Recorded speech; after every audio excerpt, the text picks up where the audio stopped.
बिस्मिल्लाहिर्रहमानिर्रहीम। अस्सलाम वालेकुम नाज़रीन। अहले शाम में एक बड़ा बारूक और कवि शख्स था और वो अमीरुल मोमिनीन हज़रत उमर फ़ारूक रज़ियल्लाहु तआला अन्हो की खिदमत में आया करता था।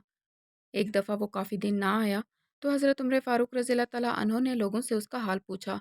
लोगों ने कहा, अमीरुल मोमिनीन उसका हाल ना पूछें, वो तो शराब में मस्त हो गया है। हज़रत उमर फ़ारूक रज़ियल्लाहु तआला अन्हो ने अपने मुंशी को बुलाया और कहा कि उसके नाम एक ख़त लिखो। आपने ख़त में लिखवाया, मन जानिब उमर बिन ख़त्ताब बनाम फ़लाँ बिन फ़लाँ, अस्सलामु अलैकुम। मैं तुम्हारे लिए उस अल्लाह की हम्द पेश करता हूँ जिसके सिवा कोई माबूद नहीं। वो गुनाहों को मुआफ़ करने वाला है, तौबा को कबूल करने वाला, सख्त अज़ाब देने वाला और बड़ी कुदरत वाला है। उसके सिवा कोई माबूद नहीं है और हमें उसी की तरफ लौट कर जाना है। फिर हाज़रीन मजलिस से कहा कि अपने भाई के लिए सब मिलकर दुआ करो कि अल्लाह ताला उसके कल्ब को फेर दे और उसकी तौबा को कबूल फरमाए। सब ने मिलकर दुआ की। हज़रत उमर फ़ारूक रज़ियल्लाहु तआला अन्हो ने वो ख़त कासिद को दिया और कहा, ये ख़त उसे उस वक्त देना जब वो नशे में ना हो और उसके सिवा किसी को ना देना।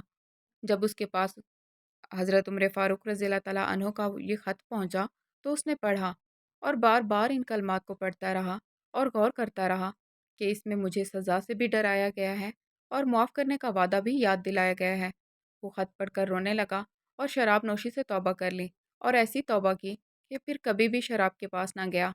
हज़रत उमर फ़ारूक रज़ियल्लाहु तआला अन्हो को जब इसकी तौबा की खबर मिली तो लोगों से फरमाया कि ऐसे मामलात में तुम लोगों को भी ऐसे ही करना चाहिए कि जब कोई भाई किसी लग़्ज़िश में मुब्तला हो जाए तो उसको दुरुस्ती पर लाने की फ़िक्र करो और उसको अल्लाह की रहमत का भरोसा दिलाओ और अल्लाह से उसके लिए दुआ करो ताकि वो तौबा कर ले और तुम उसके मुकाबले पर शैतान के मददगार ना बनो, यानी उसको बुरा भला कहकर या गुस्सा दिलाकर दीन से दूर कर दोगे तो ये शैतान की मदद होगी।